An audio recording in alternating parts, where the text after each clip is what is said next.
Good afternoon, everyone. My name is Alexandria Banta. If you've never seen me on your screen before, I'm filling in for Juliana Cardona Mejia. And today we have the pleasure of being live with Jeremy Lesniak. Jeremy is an entrepreneur and he's a consultant. And he likes to say he's learned a lot about what works and what doesn't work regarding marketing, HR, management, and tech. And he is the founder of Vermont Computing, as well as Whistlekick, which is a martial arts equipment and clothing company. So he's going to share some of his hard-earned wisdom about what he likes to say, the space between his mistakes. And hopefully he can save you all a few steps on your entrepreneurial journey. So Jeremy, do you want to take it away? Yeah, sure. Thanks. Appreciate it. Thanks for the intro. Want to welcome everyone who's here, whether you're watching live, watching later. And that's really what's happening today. We're going to talk about all the things that I've done wrong. You know, how often does someone show up and give you a list of all the things that they've done wrong? I mean, it's a long list. It's an expensive list. And my hope in doing this, the whole reason I prepared this, that I'm doing this, is I don't want you to make my mistakes. You're going to go off, you're going to make your own mistakes. You're going to screw up plenty of things. You're going to find new ways to break things. But try to take the opportunity to learn from my mistakes, from others' mistakes. And that's something that as entrepreneurs, we don't always do well. You know, we've got our own way of doing it, and the way that the concerns of the past, you know, they don't always apply to us. Well, still spend the time. I wish I had. Honestly, if I had learned from the mistakes of others, I'd be further and have more money in my pocket. So that's what we're doing. So I don't know if, yeah, there we go. There it is. All right. So I threw together a deck. Let's run it. And there it is. There's the title. What I didn't know then that I know now. How often have you heard somebody say, I wish I could go back with what I know now? You can't. So you've got to value that knowledge. You've got to make sure that when you screw up, you really take it to heart. And when someone tells you how they've screwed up, that you learn from that where possible. So specifically today, we're talking about physical goods. The information that I'm going to give you is targeted towards physical goods. It doesn't necessarily mean that there isn't value for other industries, for service-based or digital product industries. But the heart of what we're talking about are the errors, the mistakes that I made with Whistlekick, this company here, as we sourced and sold products. Products are everywhere. We need them. I mean, you're watching this on a product. I'm sharing this with you on a product. But how do you get going? Where do those products gestate from? And so there's a little self-deprecating joke in there. You're going to learn from my mistakes. It's all in the name of progress. I'm a story-driven person. I host a podcast, a number of online kind of content things within Whistlekick and the martial arts world. I like telling stories. I think stories are where we learn the most. If you're new to the Street Entrepreneurs format, we'll do questions at the end. So I started my first business at 15. I was mowing a bunch of lawns, and that might not sound like entrepreneurial, but it really is. It's how a lot of us get started. I was mowing lawns and stacking wood and raking leaves, and had my first employee at 16, and didn't last very long. But I made a couple extra bucks by hiring a friend of mine to work for a little bit less than I was getting paid. I was putting up signs and everything. And from there, coming out of college, actually in college, I was doing a bunch of technology consulting, moved to Vermont, started a business, grow that business, sold that business. And that's when I started with Whistlekick. And yes, the W is supposed to be lowercase. That throws a lot of people. That's part of our branding. And Whistlekick is a martial arts product company. We make a lot of things, a lot of protective equipment. We've also got, as I said, a lot of content, a lot of digital offerings. And why did I put that there? I don't remember what the note when that was. So there they, hey, see, we're already, oh, that's what it was. This is a timeline. See, you screw up all the time. You learn from it. You roll with it. I've written a number of books, and they're on Amazon.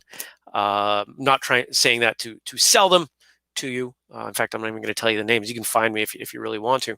But I wrote a book called How Not to Hold a Tournament. how not to host a martial arts competition, where kind of in a similar way, here are all the things that I did screwing up that event that I hosted and learned quite a bit from.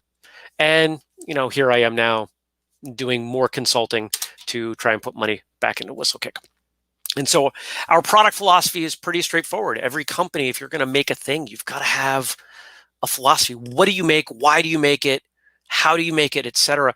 And so everything that we make at Whistlekick, it has to be functional. It has to serve some kind of purpose. We don't put a lot of effort into gimmicky things or decorative things, but they also have to be premium. And why is that? If you look at the low end of any market, there's a lot of competition. And there's also a lot less profit. If you look at the most profitable organizations in most product niches, they tend to be somewhere on the upper end of the scale.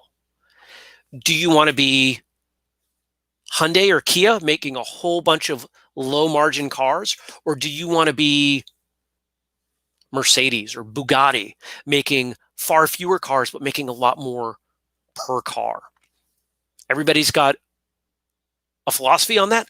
I like staying more towards the premium side. I think it's easier to tell a story, to differentiate as a brand.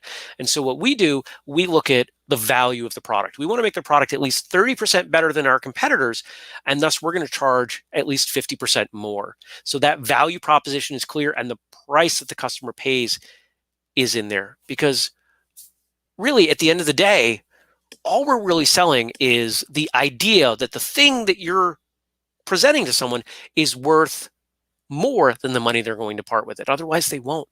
If I tell you that my phone costs $1 million, you're probably not going to want that phone. But if I tell you that same phone costs $100, hey, that sounds like a really good deal. I'm going to get more than $100 worth out of that. And so this is the first product. We made a set of protective equipment. And here it is, all shiny with the professional photos and the drop shadow. And it looks great. But it took a lot of time and a lot of effort to get there. I founded the company in 2010 with no money, no idea. I had no idea how I was going to get the manufacturing going. And it took me 3 years to get those products going. The first shipment showed up at my house towards the end of 2012. So close to 3 years. I spent New Year's Eve of 2013 building the first online website. Yeah, 3 years. And it seems like that's a long time. Your first product may take that long. Things are different now, but it's always going to take longer than you think. It doesn't matter what the product is. It doesn't matter who I'm working with. It doesn't matter what the development cycle should be. It always takes longer than I expect. In this case, it took traveling to the factory in Mexico and sitting in their break room and working one-on-one with the floor manager and making these designs happen. Because remember, it's 30% different. I was getting them to do things that they weren't used to doing. And another thing to keep in mind early on, if you're surveying people, do they want to buy your thing? Everyone's going to say yes. Until they have to put money down, everyone says yes.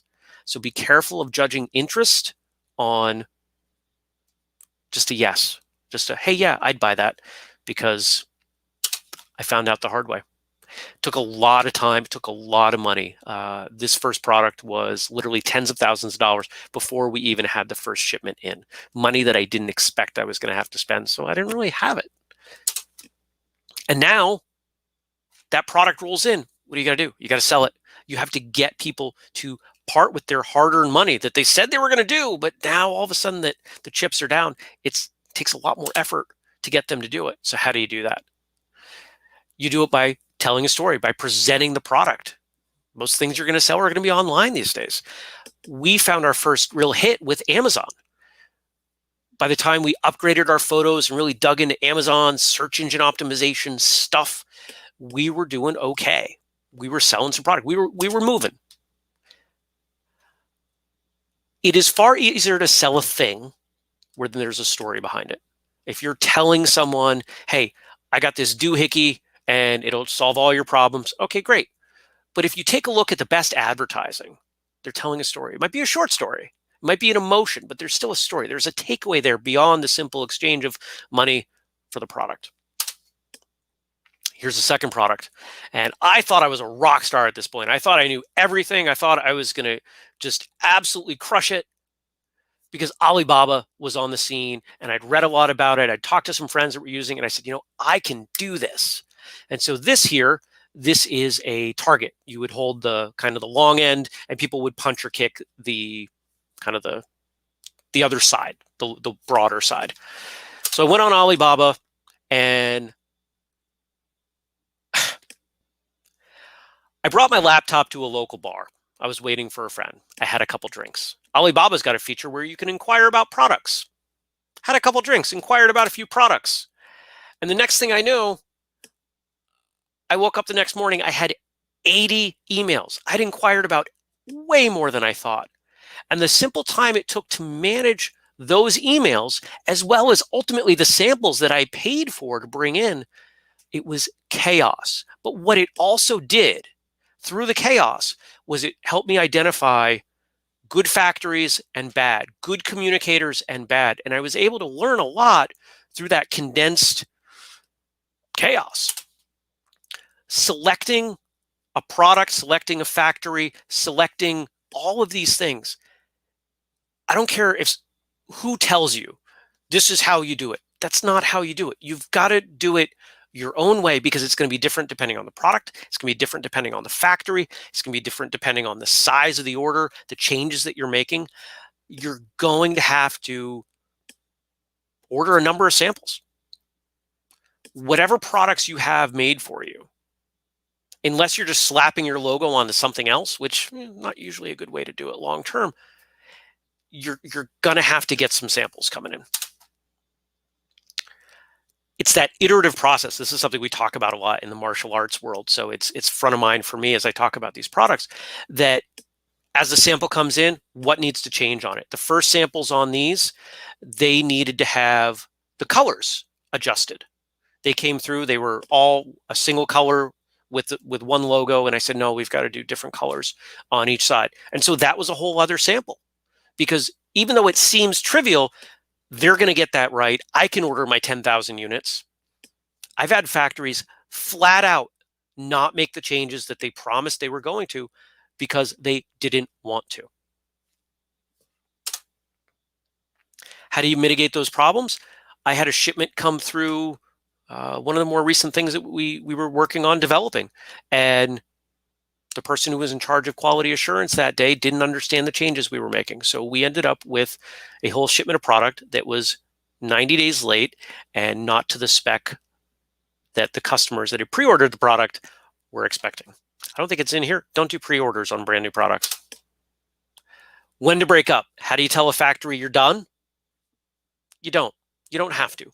But what you do need to do is recognize that if quality is something that is important to you, if not burning 1,000 hours getting something done is important to you, you've got to make sure that you find a factory that's willing to uphold those values and does what they say they're going to do, ships on time. And you know what? That's not most of them, in my experience. But you keep testing them with samples, and eventually you'll find ones that kind of float to the top. So what have we learned thus far? You got to communicate clearly, photos, text, whether that's in sales or in communication with your factory. Quite often the factory staff you deal with doesn't speak English. You've got to be patient. I would love to have some development cycle where I can design a product and have the sample here in a week, and then I can order and have it here in 2 more weeks, because the world loves just-in-time inventory. That's not the way I have found product development to be. Maybe once you get up into the really big order sizes, hundreds of thousands of units, that's not where I am. And then trust is earned. It's not given. If you just plain old trust the factory you're working with, they're going to burn you. You have to make them earn it. You have to do multiple rounds of samples. If you're unsure, order another sample. So here's the third one. Out of one of the flood of samples, I ended up with a company that was able to make these Taekwondo protective gloves, and they were matching, we call them socks. And those guys crushed it. They had great product, great communication. They shipped on time. Their packing was good. Everything came through really well. Part of it was that we found a product that we didn't have to make too many changes to. These guys did a few things, and I'm not going to go into what they changed because most of you probably don't care at that level. But this factory was able to make this product for us with, let's say, 2 changes, whereas most of the others needed 6. It also helped to find companies that were willing to make smaller, more frequent shipments as we get closer to that just-in-time inventory. Because once you get the product dialed in, you don't want to have a million of them sitting in your warehouse. That's money you could be using on other things. And this is probably key. If I was to rank order everything, finding factories that have low defect rates. Every factory is going to screw stuff up. They're going to screw up individual products. They're going to screw up entire orders. How they handle it when that happens, that is key. If you find a factory that stands behind what they do and they tell you right up front, we messed up, we'll fix it, first thing you should be asking them is, what else can you make us? Oh. Preempted myself. This was the 4th product. This is a great example of testing the market. I thought at martial arts competitions, if we had a high quality protein bar that we could brand, that we could sell it. Nobody wanted them. Everybody that tried one agreed that they were delicious. Nobody was willing to buy them. How could I have tested that market? Could have bought somebody else's bars and thrown our sticker on them or something. Fortunately, this wasn't a big failure, but it taught me that even if there isn't a direct way to test the market, find a way to test an aspect of the market. Do people want these? Maybe they didn't want this one, but they didn't want anyone. It was a great idea. The price was right. It tasted good. It just didn't work out. And some ideas just don't work out. And don't sell food. We won't do food ever again. It just wasn't worth it. You take all the other problems and then you add expiration and the idea that somebody might get sick or allergic. Shouldn't have done it. So what else? You got to evaluate every single thing, every aspect of what you're doing, selling, buying, who you're talking to. And then you got to lean into the good. What works? If a factory's working well, do more with them. If a certain product's working well, order more of that. Don't be afraid to cut off the stuff that isn't working so well. And then don't sell food. All right. So remember when I said patience? This was the 5th product we worked out. Yes, that's me in the picture. We intentionally cut my head off so you couldn't see. It's a martial arts uniform. This is probably the product that I've been trying to get to for a really long time, and it took forever to find the right factory. This is an example of I didn't get enough feedback on the samples. I ordered a handful of samples, had people try them out, but I had the wrong people try them out. I didn't get people of different enough sizes because when we finally got the order in, it didn't fit well. They fit well for me, my body type, but not everyone. And I ended up, I think we still have some of these from 2 years ago that we're working on getting rid of at below cost. Sometimes you're wrong. You learn from it. What did the market tell us? Market wanted a black uniform. They wanted it cut wider for different body types. And we couldn't keep these on the shelf. These have done really, really well. In fact, it's probably time to order more.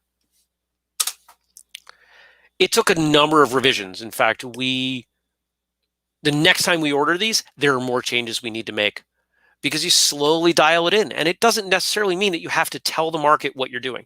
You don't have to tell them, oh, this is, version 2.1 and, we've made these tiny little improvements.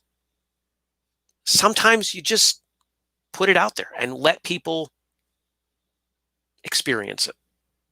But sometimes you do have to tell them the changes you made. Sometimes you have to take a product that you launched and relaunch it under a totally different name. And that's what we did. From the white to the black, we started referring to the black as version 2. Because on Amazon, it gets totally different reviews. The version 1 got decimated with reviews because it was too tight. People like this one, though. How much inventory do I need? This is something that is incredibly frustrating because what are you trying to factor in? You're trying to factor in how long it takes to make, how long it takes to ship, and how the rate of sale that you're going to have. Now, if you somehow have mastered inventory and logistics, I want to talk to you because this is the area I'm focused on most right now. It's really hard. Generally, what are you going to do? You're going to order a little bit more than you need for the time period. And then as it's starting to sell down, you're going to order more. As you get better, you can dial in that time frame a little bit better and not leave the money and inventory just sitting in your warehouse.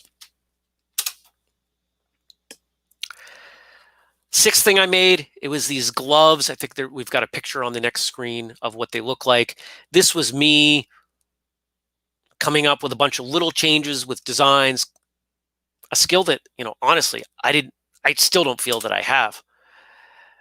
But it had to get done because nobody else could work with these patterns. I tried to get graphic designers, and anybody that had the skill wanted way too much money. Anybody that was willing to do it for a reasonable cost didn't have the skill.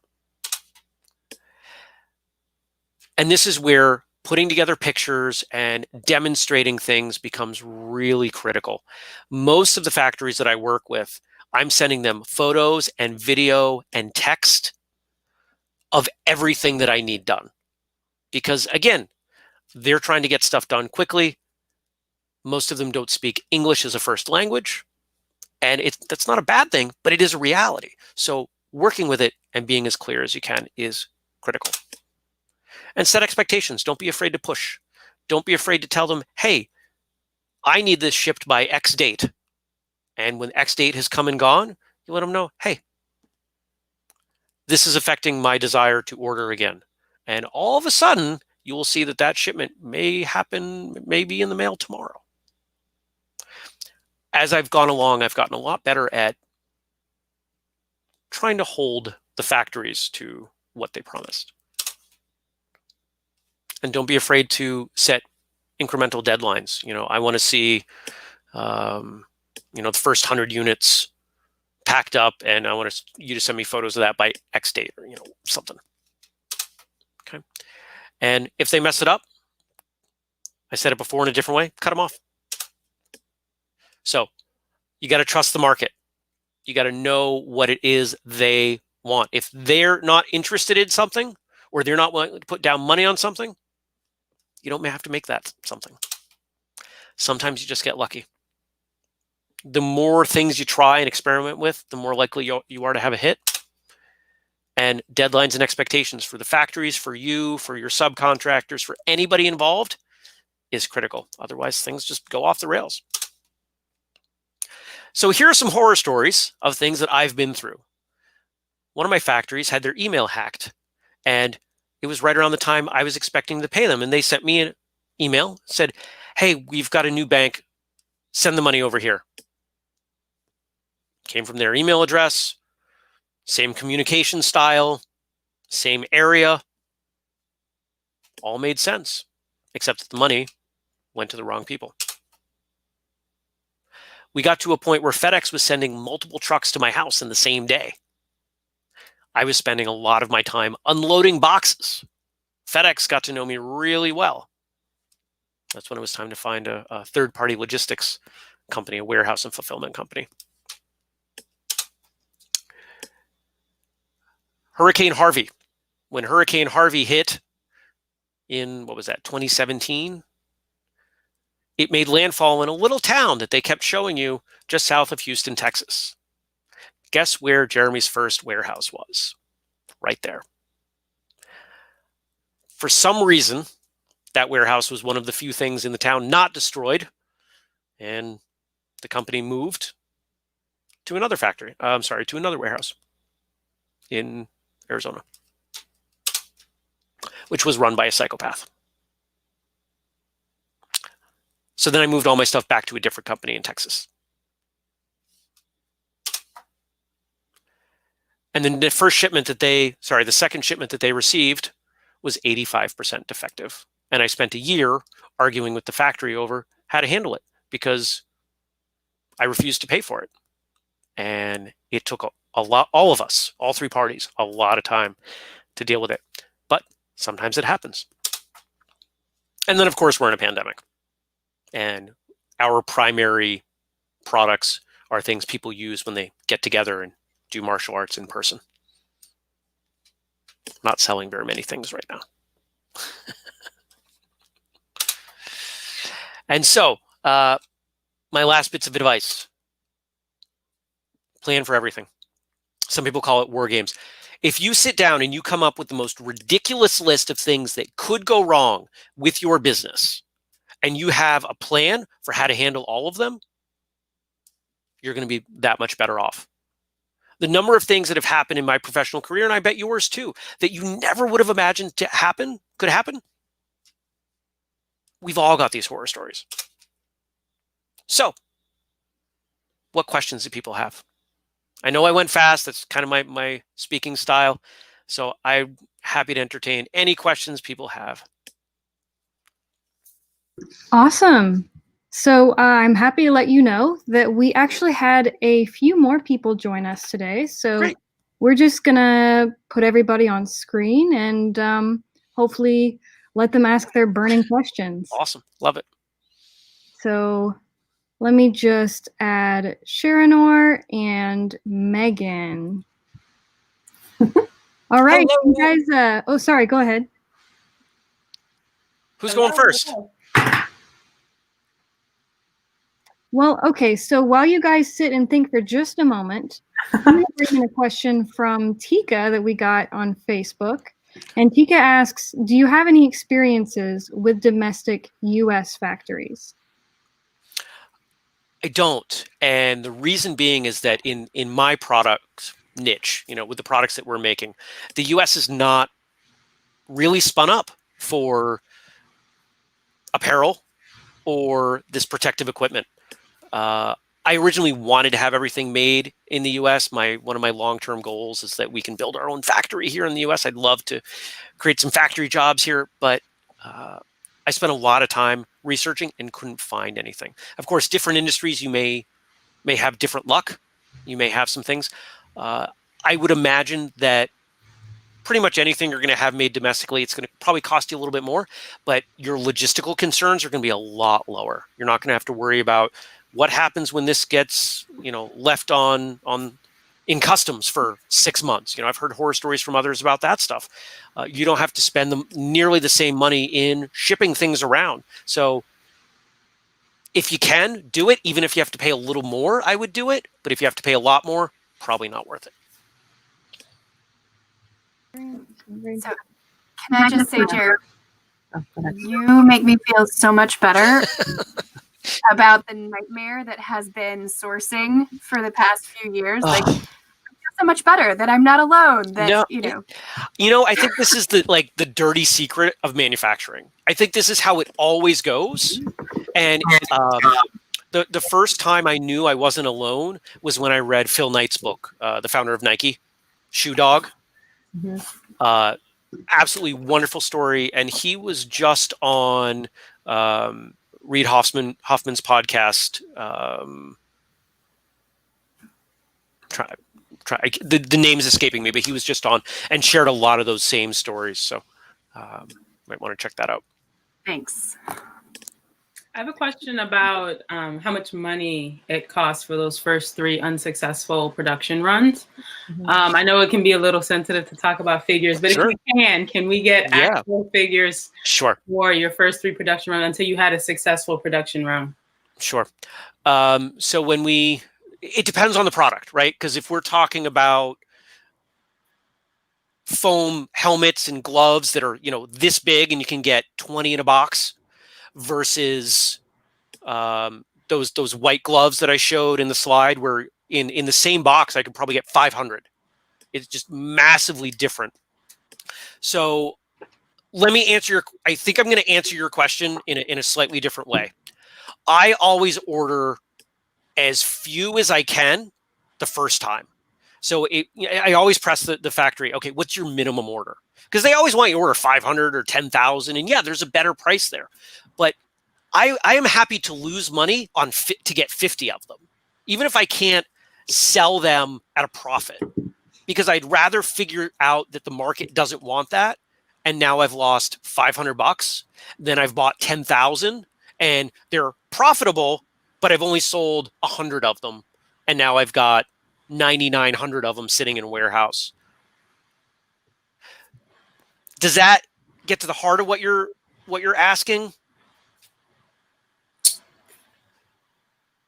Is it more like because you took 3 years in order to produce that product, and like how did you fund that? Is that what you're trying to ask? No, I'm just asking how much it costs. Oh, I'm trying to remember that. I think the very first run we made in Mexico was 30 grand. Okay. Okay. And then how much did you spend by the time you had a successful run? How much was that successful run? Those numbers aren't in my head as well. Let me think. Digging deep.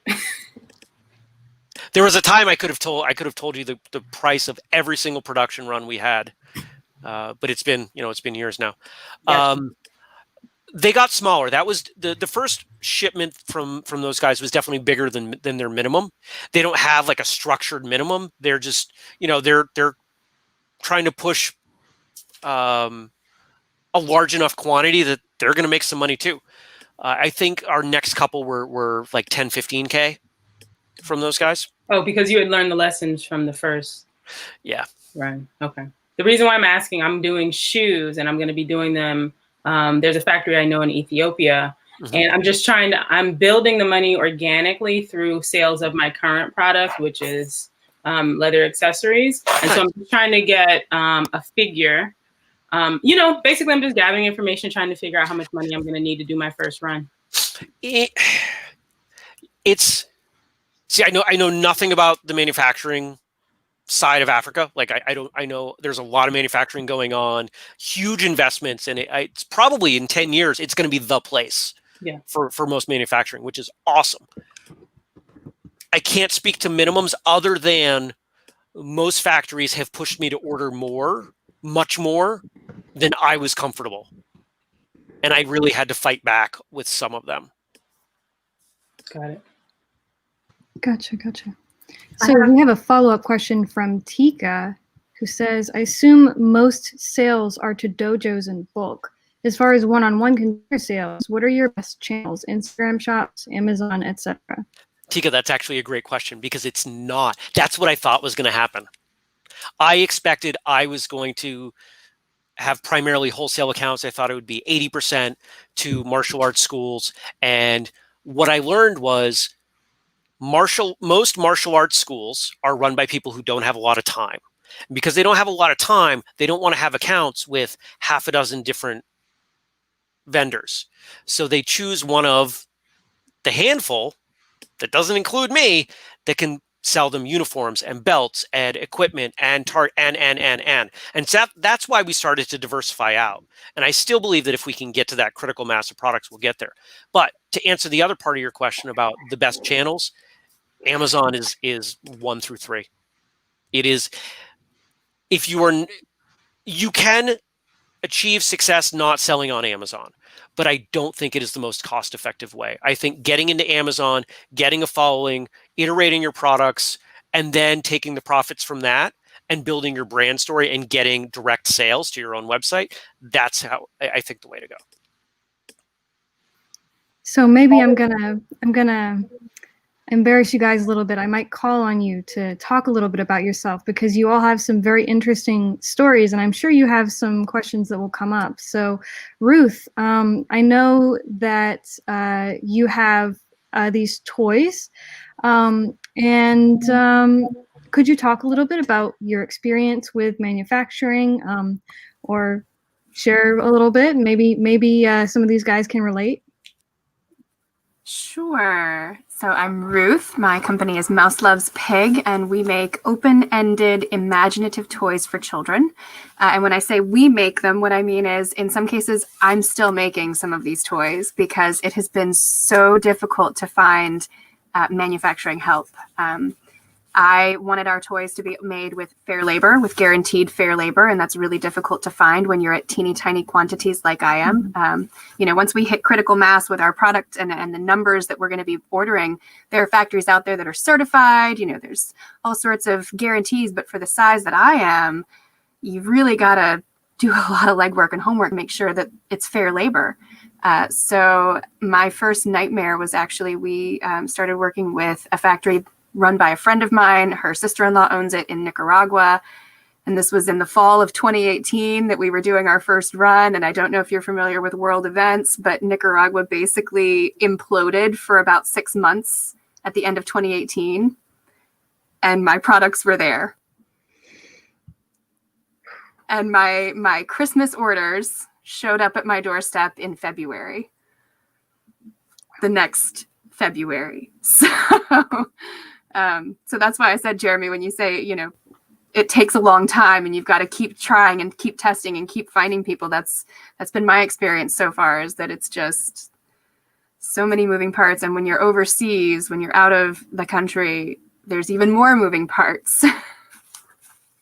Right. So Ruth, I was wondering, maybe you could tell us what your current pain point is, and maybe Jeremy will have some advice.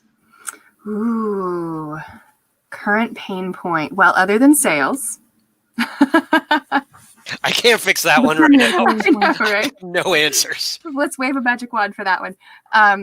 Other than sales, I think the current pain point is that some of our products are very, for lack of a better term, they're very fiddly.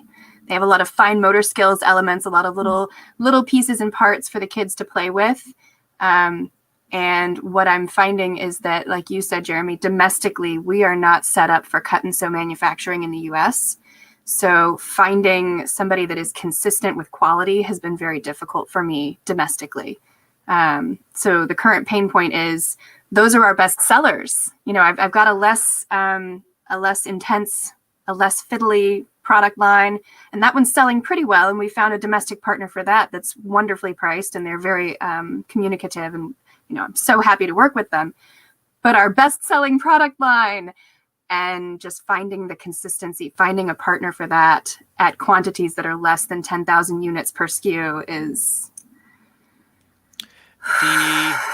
the factory that you like. Mm-hmm. Could they also make the other product? They could, but they don't want to. Okay. Why don't they want to? Because it's fiddly. Okay. And do they recognize that that's a barrier to your ultimate growth, which even if they were a stopgap to make that product for you, that it would help you grow, and then, you can take that product elsewhere, and then they're going to get more orders of the other things that they want to make? Like, did they understand that? That's a great question. I can press them a little harder about that. Yeah. One of the things I've figured out is that the domestic factories are much more willing to understand your business versus the overseas factories. And some of that's language and some of it's time. Some of it, I would imagine, is culture. But if you can find the right factory domestically that says, all right, we see what you're doing. We believe in what you're doing. And one of my core business philosophies is, how do you construct an arrangement where everybody wins? Right. And, maybe you have to give up the profit on that product that they don't want to make to scale it up. Right. But, if you're both willing to put that skin in the game, knowing that in 6, 12, 24 months, both sides win, that's at least worth the conversation. Thank you. All right. Thank you so much for that, Jeremy. I know, Megan, you've been awful quiet, so I think maybe it's your turn to be picked on. Do you want to talk a little bit about Meditate Boldly and your current pain point? Sure. And I have like a million questions, so I'll probably throw a few questions in there in the mix. So generally speaking, Meditate Boldly is a e-commerce store that really focuses on reducing stress and anxiety for their clients. And so we manufacture different products to help engage in a stress-free life. So one of our products, there's usually a lot of the different products that I'm currently making. Like, I don't want to pretend like I'm actually manufacturing something like somewhere else, but that's not what's happening. I, Megan Brown, am making these products that either that are inspired by the African diaspora or nature, and then they're mostly used like in different types of therapeutic practices. And so right now, the product that I really am excited about launching is a meditation pillow. Mm-hmm. But a meditation pillow that is designed with African prints. Mm-hmm. And so that piece, in terms of the manufacturing, is like, as I've been trying to do some research, that's definitely a pain point. researching the manufacturers, because there's some manufacturers that are like really skilled at doing like the yoga products, and then there's manufacturers that have the fabric. But then trying to find them that overlap has been a little difficult. And so, one, do you have any experiences with working with multiple manufacturers for one product? Or if that just isn't a thing, and then I should just dig a little bit deeper and push people a little bit more. It is a thing, but it's not a thing that I've done because it's, you know, I talked about the challenges with logistics and how hard it could be. So now you've taken all the logistical concerns of working with a single factory and you haven't multiplied it. It's compounded. It's like an exponential growth because your first factory, you know, creates the pillow, and then I would imagine the second factory prints or. Well, one factory would have to produce the fabric, and then the other factory would produce the actual product itself. Okay.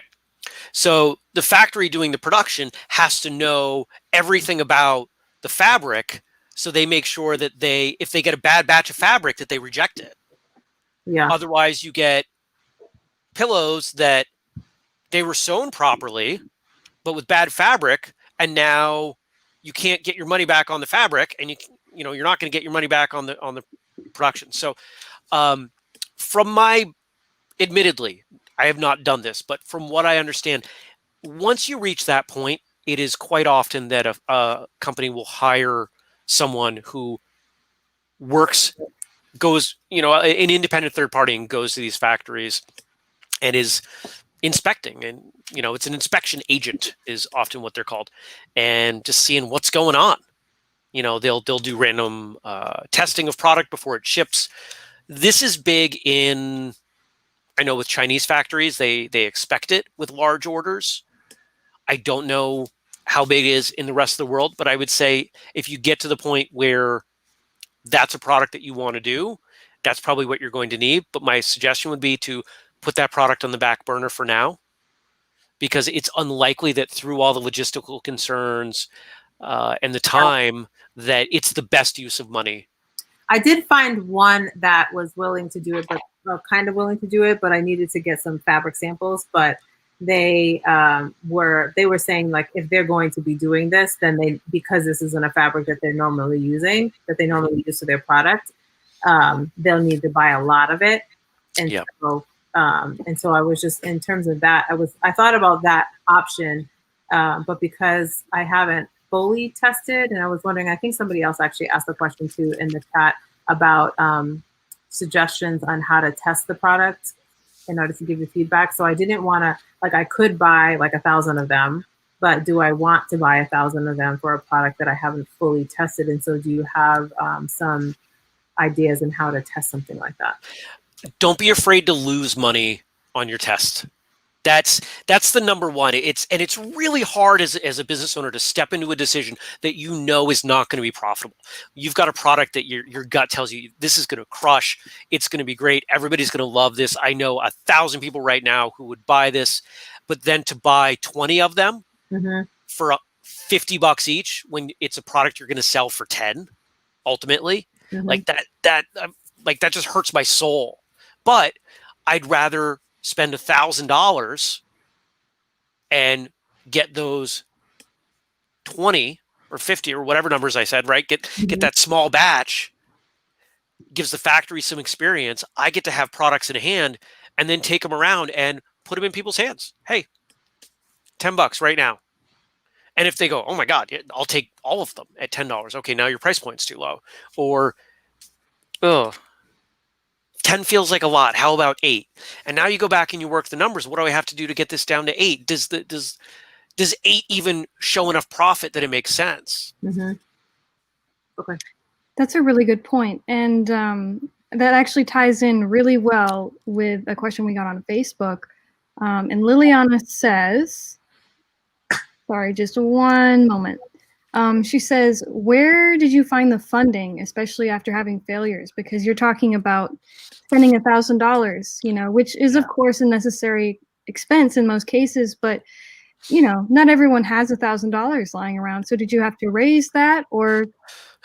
Yeah. So funding for Whistlekick over the course of the company has been one of the hardest things I've done. The initial round of funding was a local bank manager who knew me from my IT career, knew that I had a track record, and really stuck his neck out for me. He pretty much went to his boss because on paper, they should not have given me the loan, right? This was after 2008. This is after the crash. Rules had changed. And he said, look, I'm willing to spend all of my personal capital that I have in my profession here at this bank. This guy needs this money. And he got me a loan for, I think it was 25 grand, which that got me going. It was enough to do the development cycle. And then when I sold my IT company for, I guarantee, far less than anybody thinks an IT company would go for, that was enough to buy my first round of product. As we've moved forward, I've mortgaged my house, borrowed money from everyone who would talk to me, maxed out my credit cards.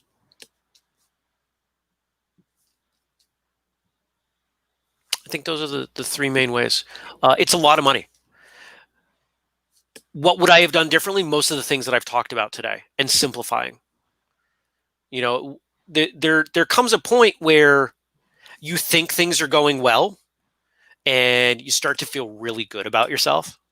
And I did this in my last business too. I had started an IT company, and 13 months in, I'm like, we're killing it. And I opened a second location, and then I blinked and we were 40 grand in the hole. And I went, how did that happen? Because I got arrogant, right? Because I thought I knew what I was doing because I'd seen some initial success. It's okay to ride on success and be happy and content for a little while. Well, Sharon, don't think I forgot about you. Thank you. So did you, I'm not sure if you had a question about this, but you're welcome to ask it before, but I'd like to hear you talk about your pain point as well. Okay. So my major pain point is figuring out when to move to production. I need a production partner now. I started out making everything myself, and now I'm getting to a point where making everything myself is exhausting and it's not sustainable because essentially now I just have a job instead of a business. So can I touch on that? Yeah, go ahead. Can you raise your prices? Can I raise my prices?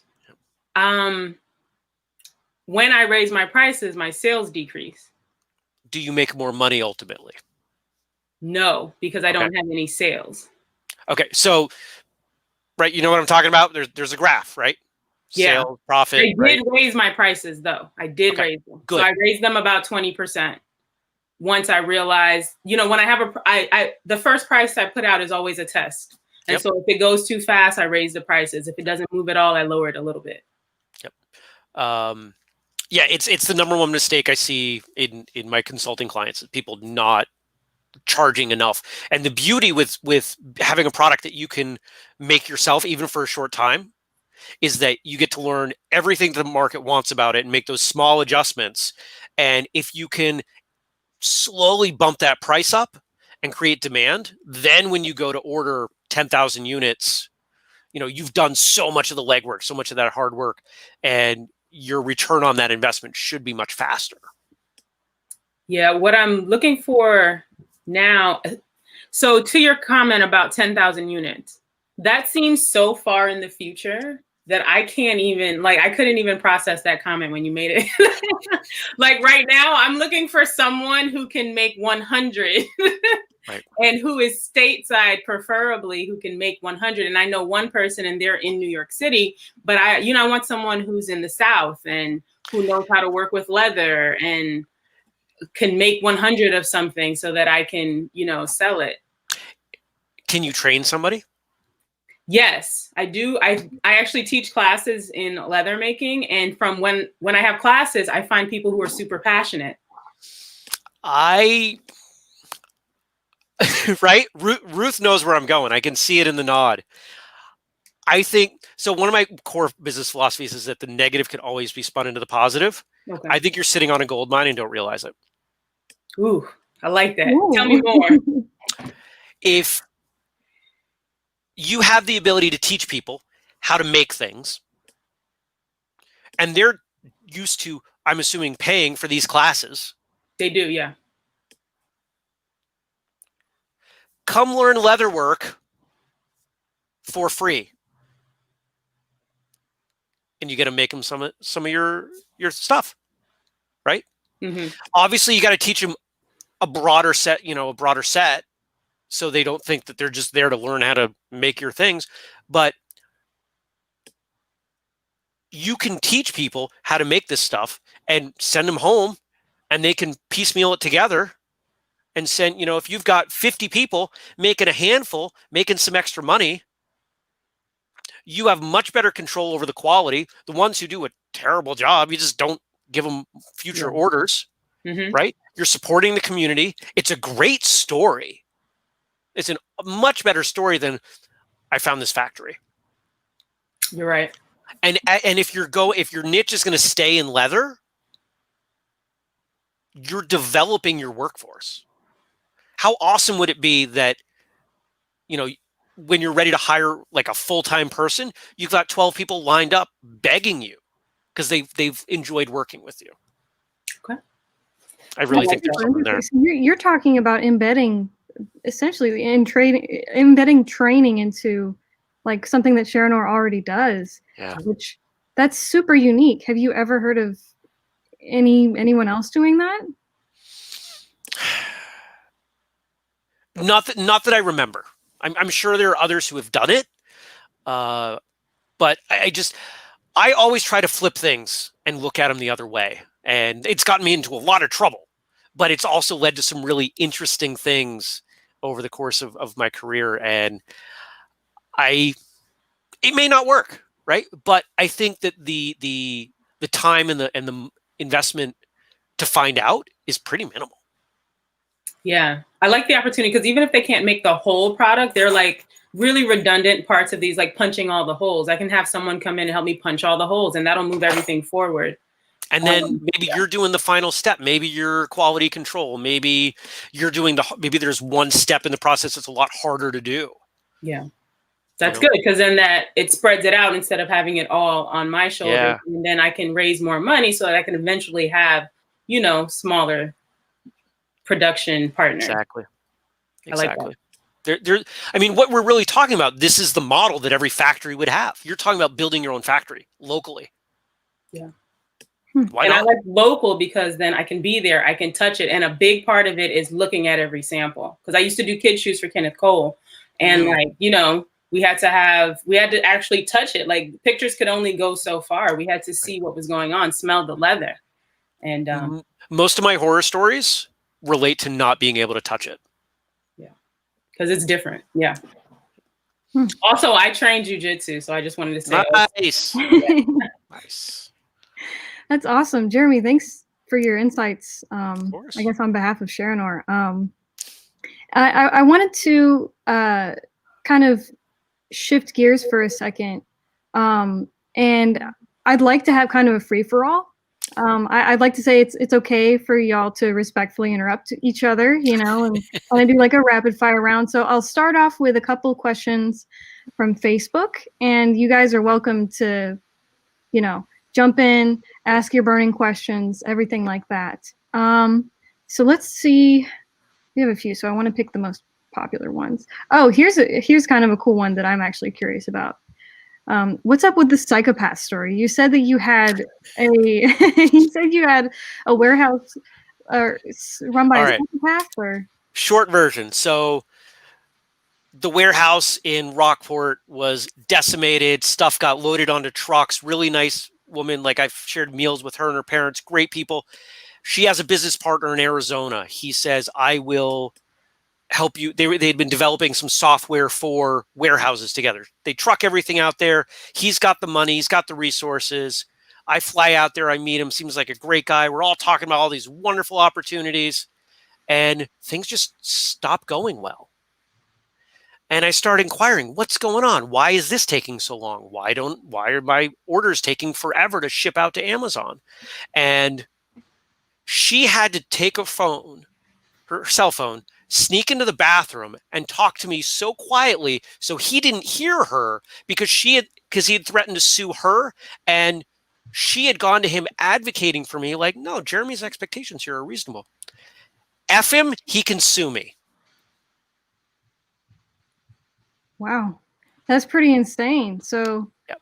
so any advice for looking out for red flags? The same way you vet factories, you gotta vet your partners. If you're gonna have somebody else warehouse and store, send out your stuff, don't start with all your products. Start with one. Start with a handful of units. Make up fake orders. Like, test them. Come up with all the ways things could go wrong, and see how they handle it.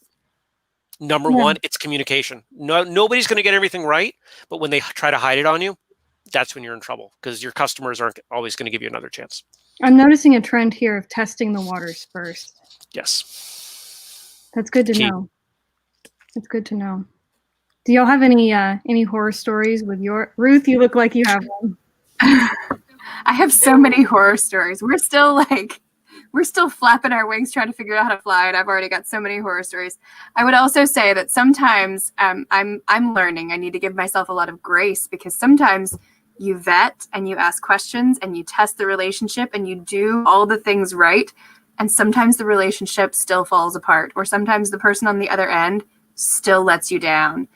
And to not beat yourself up over, oh no, what could I have done differently? It's like, well, you got all the samples, you did all the contracts, you did everything, and they just dropped the ball. And sometimes that happens. It really does. And it stinks.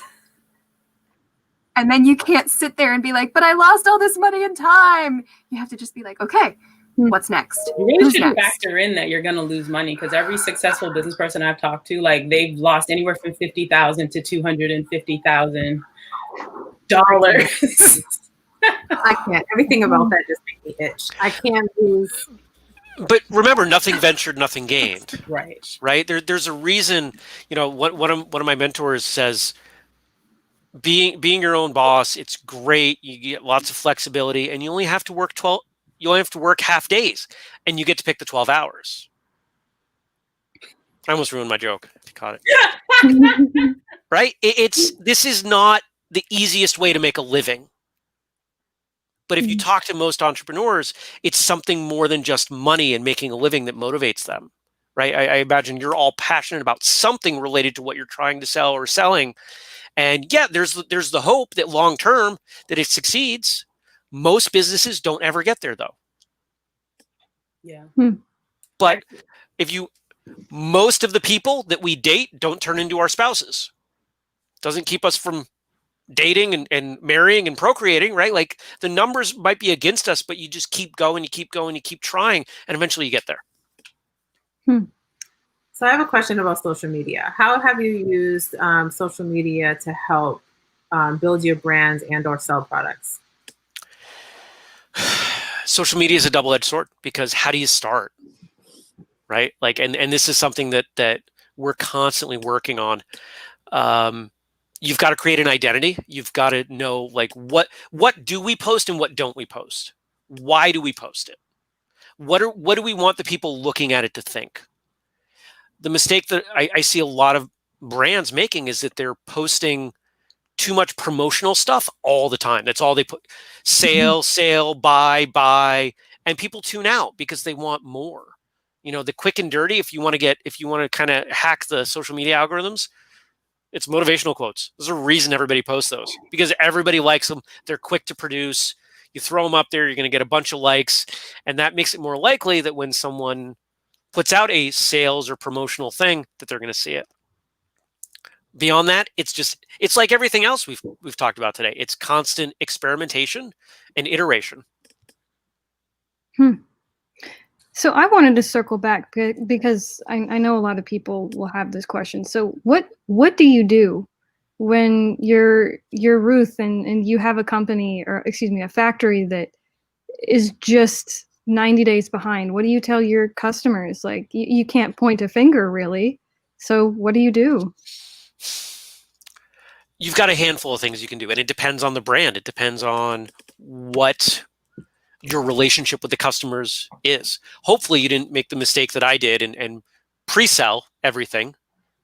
You did, right? Because now you have to refund the money, which you already spent to run the business. No, actually, in the case of Nicaragua and everything falling apart and everything being not just 90 days, we were 120 days behind. It was awful. I sent everybody a message as soon as I realized this was, so I pre-sold because this was our first like big factory thing. And as soon as I realized in early October that this was probably not going to happen, I messaged everybody and I said, I'm going to do my best to fill these orders for you, but I'm going to make no promises. And if you want a refund right this minute, you can have it. If you want a refund up until the last shipping date before Christmas, you can have it. But I'm going to do my best to fill these orders for you. And I had 3 people cancel their orders.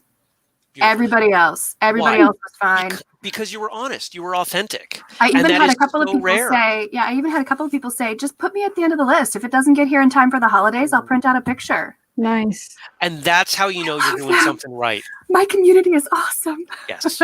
Yeah. And so that kind of ties into your question, Megan, about social media is if you can communicate, if you can get the voice right, if you can build your community, audience, tribe, whatever you want to call it, they'll let you mess up if you're honest about it, like Ruth's talking about. And so this is where I see businesses intentionally not being authentic, and I don't get it because it buys you so much goodwill that you're going to have to spend on something at some point. You might as well cultivate it. I love that idea personally, because if I went on mouselovespig.com and I was like, oh, this is Ruth and, and this stuff, if it was just 120 days late, I would be like, oh, well, that's kind of weird. I thought it was, someone's business. But if I ordered and then Ruth reached out to me and said, listen, full disclosure, etc., I actually think that would give me a lot of respect personally. So I think just from someone who is a potential, acting like a potential consumer, that's exactly what I'd like to see. Sometimes the worst horror stories, the worst negatives can create the most loyal customers if you handle it right.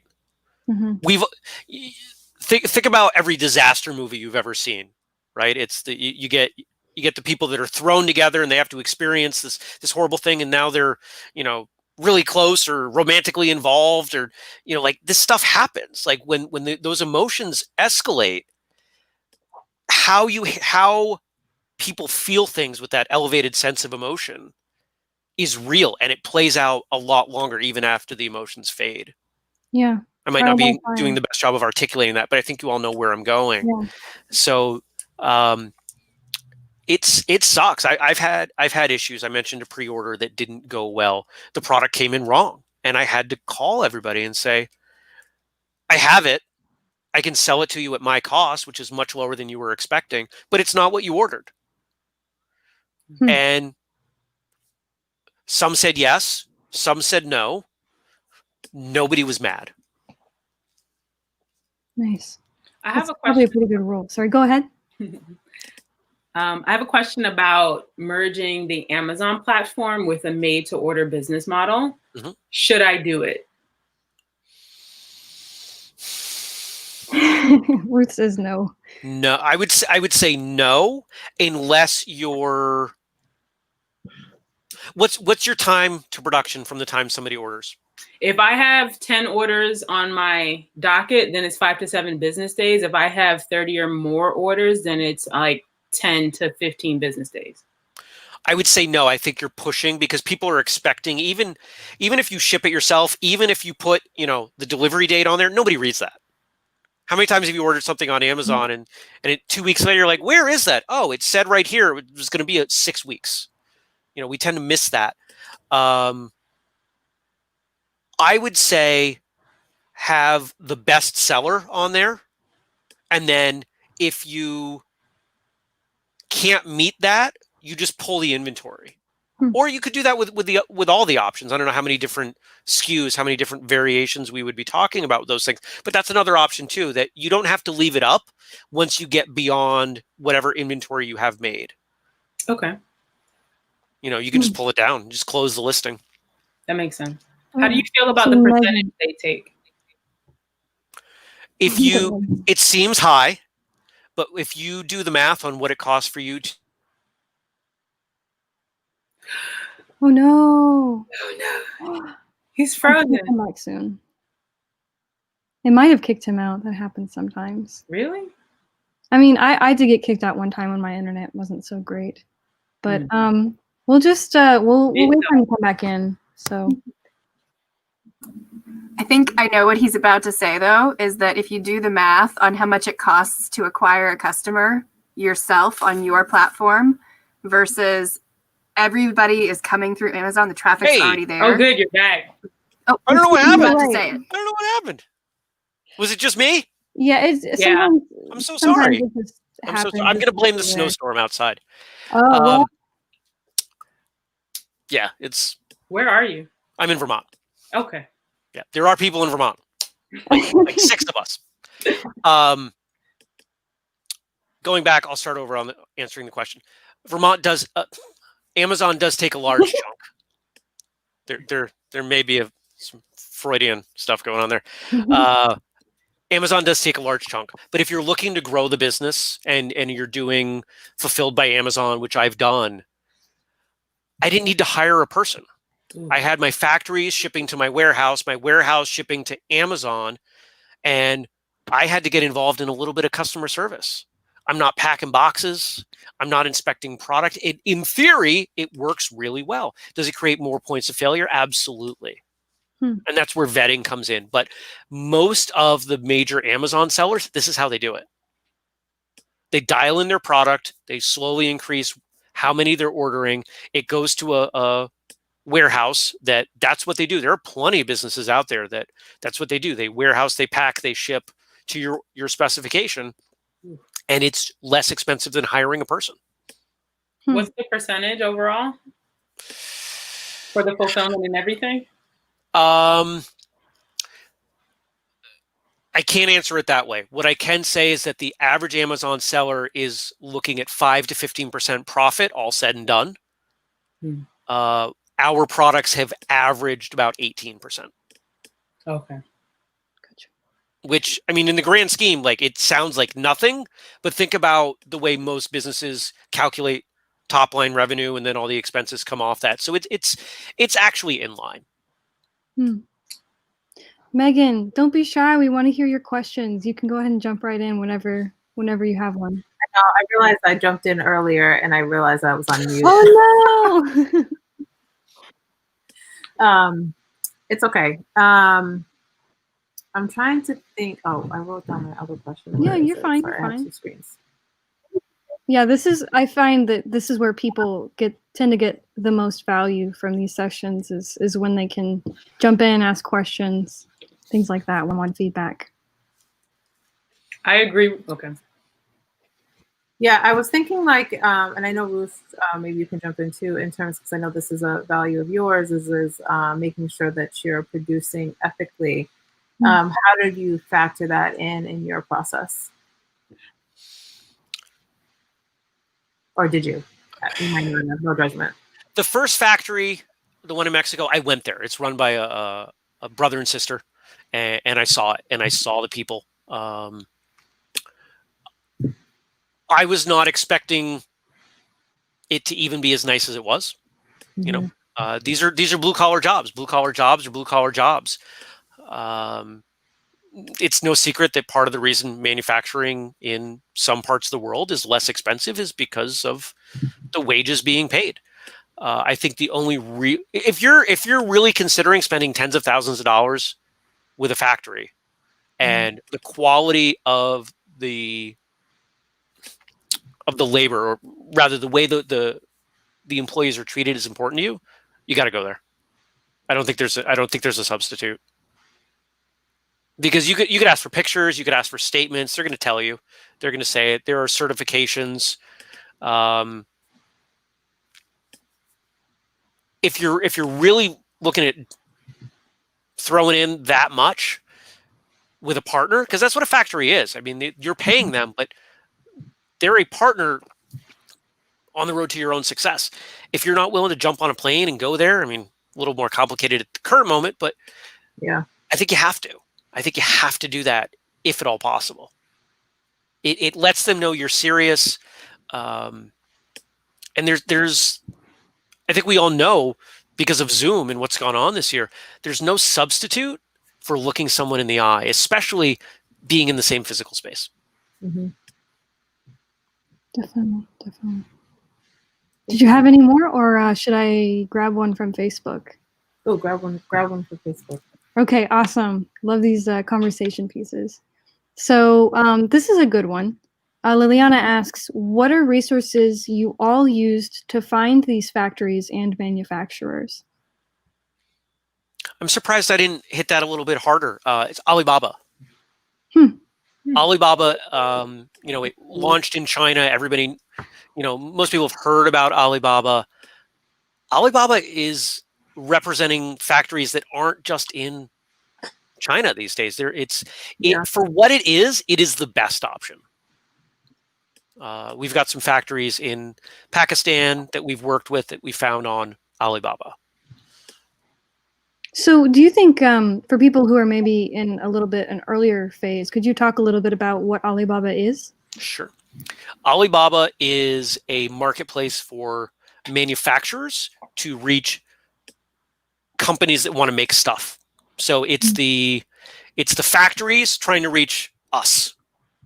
And so you can go on, you can search, you can browse, and they'll put up listings of the products that they make. And one of the funny things you'll see in some niches, it's the exact same product. You'll see 12 different factories with the exact same photography, because that's what they do. They one up each other in terms of, oh, you made that, we can make that now too. And they put it on their product catalog.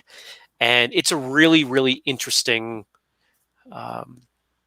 dynamic. And it takes a lot of time to work that and to find the right factories. And that's, that was the admittedly not my finest moment, but, me with a few too many drinks in a bar ordering samples. I have a couple of other resources too. Domestically, there's one called ThomasNet, and that's for all sorts of mostly domestic and Canada, North America, and manufacturers. And there's another one for super small niche products, and it's called Maker's Row. Oh, I like them.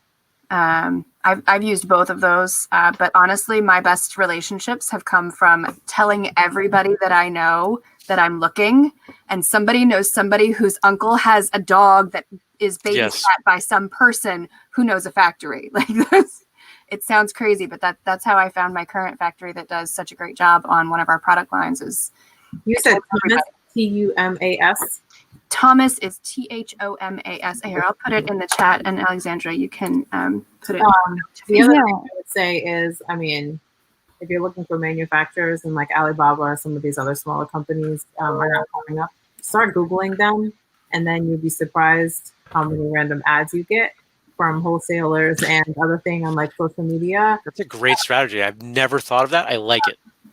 And so now my Instagram, or just say it too loud and Facebook starts serving up ads. Yeah. And so now like my Instagram, like every other picture is like a wholesale site for different products that I may or may not be looking for. Sweet. I asked people, just people who are in my industry, and like 99% of them did not give me the answer. But like the one time the nicest business owner gave me the answer, she didn't even care. She just wanted me to win, and she wanted the factory to win. I mean, it's just one guy making things, and now she's like blown up because she has just such a generous spirit. And so it's like, don't be dissuaded by the no's. Keep asking, because it says more about them than it does about, what you're asking. So, yep, I agree. Well, I think maybe it's a good time to grab maybe one last question. I want to be cognizant of y'all's time.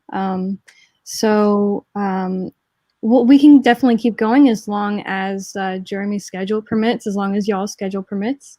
We can go to 5:30. Awesome. Love to hear that, because usually we get plenty of questions. So for some reason, I'm struggling to pull it up. But if y'all could think of one, just this one time while I grab this, I really appreciate it. I have a question about BJJ. How did you train during the pandemic? So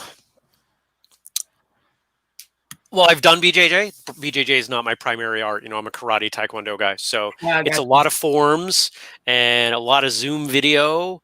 And I have a stand-up bag, one of those kind of wave bags at you. home, and that's front and center in my dining room, and I kick it a lot. I incorporate a little bit of martial arts throughout my day. I feel bad for the folks who roll, because there's only so much you can do solo. Right. There's some drills, but there's not a lot. Maybe we need to swap out gis for like radiation suits. You can roll with a respirator. You're right. So, bouncing off of that, before we get to Tika's question, what do you think you've learned lessons from martial arts that you've applied as you've been manufacturing these items? It's the iterative process. So one of the things that I say when I teach martial arts is, imagine that you can get 1% better at what you do. And when you start doing something, martial arts or anything, getting 1% better, that seems trivial. It's not a big deal. But as you get better at something, okay, so I got 1% better, 1% better, 1% better, and now that starts to compound. And now over the course, now you're 10 years in, and to get 1% better in an hour of training would be a dream. There's no, you don't get quite that far. So a lot of times, especially those of us who are entrepreneurs, we're hungry, we're adventurous, we want success now, right? Like, we want it now so we can move on to the next thing. We want to check this box. I did this, now I want to do the next thing. But if we can have a little bit more patience, if we can be a little more iterative, order another round of samples, because there's a little voice in the back of your head that says, maybe I should order another sample before I commit to 20 grand with these guys. Order the other sample. Don't be afraid to launch the product next year. Don't be afraid to be simpler. Let the market dictate the expansion. Here's a great example of something I never would have imagined because I pushed too far. So when I did my first order, it was all of the protective equipment. It was all black. And I ordered all black, because it's the most common color people want in protective equipment. But I got some feedback. People wanted other colors. Okay. So now we added red, and then we added white. And then at one point we had 9 different colorways. And I was ordering as much as I could of all of them. But one of the things I never expected was that if people could only get the helmet and the gloves in the size that they wanted, but not the boots, they wouldn't order anything. So by having more options, I actually lost sales. If I had stayed with just a couple colors, like maybe black and red, until I could order tons, like containers, I probably would have been better off. Do you think there's some element of decision fatigue, or? Yeah, I trained people that, hey, here's an option that you want more, but you can't have it. Yeah, so they wouldn't buy. Oh, I really like that color, but I can't get it, so I'm going to go get the color I like less from the company I like less.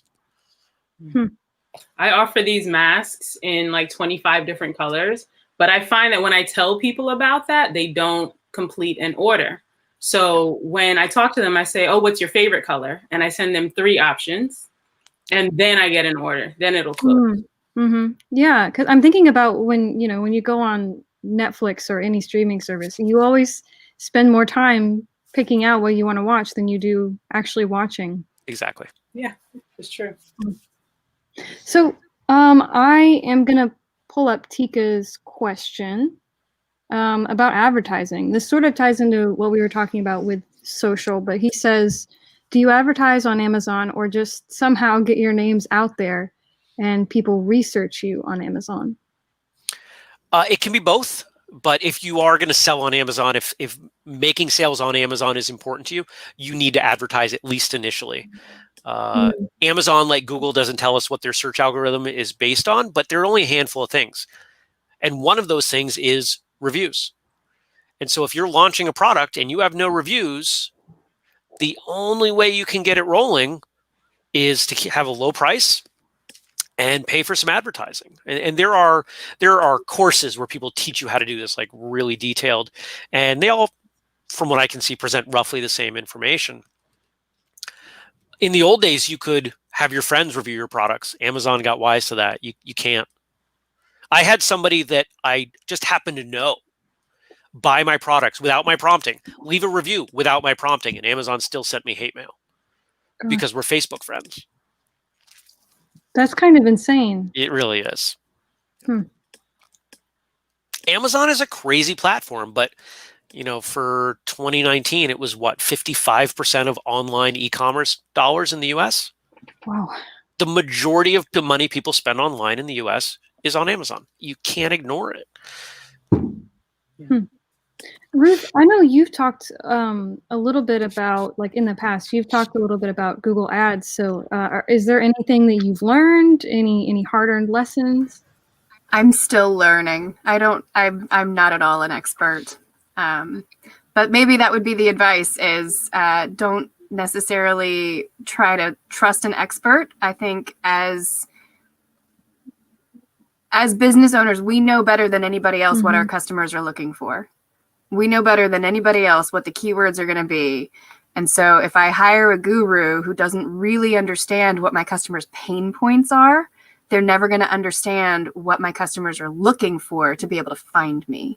So that's definitely a costly mistake, was trying to hire out, I don't want to learn one more thing. So now I'm back to learning. I actually had a call today where I was giving that advice to someone. Do not hire out anything that you don't know how to do. At least the fundamentals. Because it's going to be really hard for you to know if they're doing it right. Gotcha. Let's see, Sharon, did you have a question or? No, I wanted to add, don't be afraid to advertise too much, because they said people need to come in contact with the product 5 or 7 times before they'll click through or make a purchase. And so, and I'm thinking of my own purchasing habits. I've seen things over and over and over. And then one day I'm just like, why don't I just click on it? And then I was like, oh, this is perfect for my life. Let me get it.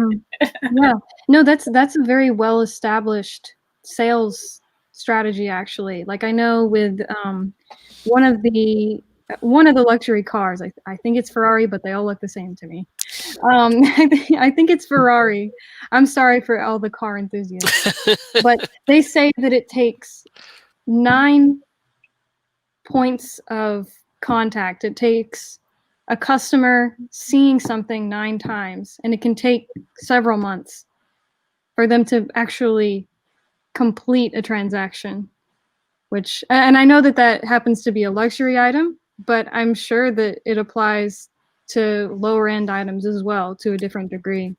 It's well established, and the number I've always worked with is 13, but more recent research says that number's pushing up to 20.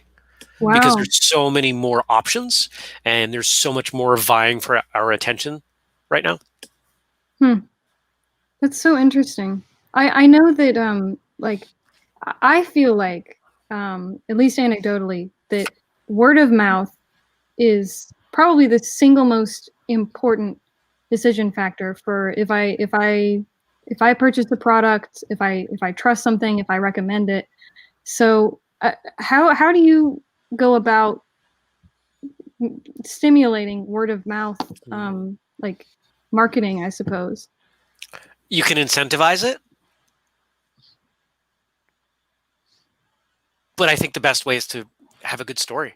People like to tell stories. People like to have original items or things that they connect with. People like that emotional component because we don't have a lot of it. When was the last time that, somebody got excited about let's say bread, right? Most of us buy bread at the grocery store. A few miles from my house, we have a local bakery that just dominates. Everybody knows them. They're constantly busy. They have, I want to say a dozen people making bread full time. This is a little place in a town of 2,000 people in Vermont. And they sell in all the grocery stores, and they've got a thriving business because they created a story around their brand. I've created a story around my brand. Ruth's business name alone creates a story. I mean, I want to know where that name came from, right? Like the more you can tell a story, the more people want to be part of that story. People love to be part of things. They want to feel like they belong somewhere. And if you can give them a place to belong within your brand, they will be infinitely more loyal and spend far more money. Something to think about for sure. Nina asked a question. I'm sorry, Nina. I didn't ask it a little while ago. But Nina asks us, how do you find the right people to test your product and give you feedback? And I know specifically the question is not people you know, not people that are going to say yes. That's what I'm referring. You've got to ask the right question. And you've got to go where those people, the people that you think are the right people, are going to congregate. So like for me, going to martial arts events made a lot of sense. Martial arts competitions or seminars. Yeah. But the best feedback came from people I didn't know. Here, check this out. Some of the features were obvious. They would remark on those. Some of them weren't. And I had to point them out. But I had to point them out in a way that it got them to investigate more, so I could kind of glean what they were seeing and feeling from it. You know, depending on the product, that can be really hard. You know, if it's food, hey, does this taste good? Right? Like that's easy. You know, if you're talking about a Ferrari, sure, everybody wants to drive one, but is that necessarily going to be the thing that gets them to buy one? All right, I want to be cognizant of the time. So I know we only have about 2 minutes left, but are there any closing questions before we get to sign off? Mixing customization with, sorry. Do you want to go ahead, Megan? Oh yeah, I just had a quick question about, because he talks a lot about just understanding that there's going to be different iterations in the process. But we're supposed to be pitching this weekend, and I'm currently feeling like there's so many things that I don't have answers to, and so I'm trying to get a better understanding of what then should I, if there's so many unknowns, what should I be focusing on during the pitch? So let me just jump in really quick. So Jeremy, for some background information, every 2 years we have our biannual street pitch competition. Cool. So I guess not. I mean, it's competition. It's some friendly competition, and so each finalist will pitch to 3 judges and get feedback on the state of their business, what they're doing, and so there's some background information. So hopefully that offers some context. Sure. Okay. If you don't know, don't hide that you don't know. Doesn't mean you have to lean into that, but there's nothing wrong with knowing that you don't know. Most business problems come from not knowing what you don't know. If you know you don't know, you can find out. You can look, you can hunt, you can research, you can find the solution. And so if there's an element there where, you know, let's say you don't know what you're going to price it at. Here are the bounds. We know that we're looking at pricing this somewhere between $8.99 and $11.99. Here's why we know over 12 doesn't work. Here's why we know, you know, $8.50 doesn't make us enough profit to be sustainable, right? It's okay to, it's a startup. If you had all the answers, you wouldn't need to pitch. You wouldn't be here right now. I would be coming to your session. I don't even have all the answers. I mean, how many things did I tell you today where I'm still figuring it out? And anybody in business who tells you that they've got it all figured out is probably trying to sell you something, and they're lying. That's a good point, actually. That applies to most things. Yeah. So I'm really glad you asked that question because we have 2 other finalists. These are 3 of our 8 finalists. Oh, cool. We have with us here today. And so Sharonor and Ruth, this is a great opportunity to ask questions about your pitch from someone who has gone through the whole process. So he might have some follow-up questions. If you want to do just like a quick few second condensed version. Maybe you could hear a little bit back from that. Yeah, hit me quick. I'll give you guys a couple more minutes. Awesome. So it's really just getting ready for dinner that I'm waiting on. So. Oh no. Okay. Well, we won't keep you from dinner, but yeah, maybe you guys could just I gotta go make the dinner. Okay. Have you pitched before, Jeremy? What's that? Have you pitched like in any sort of competitions or anything? Yeah.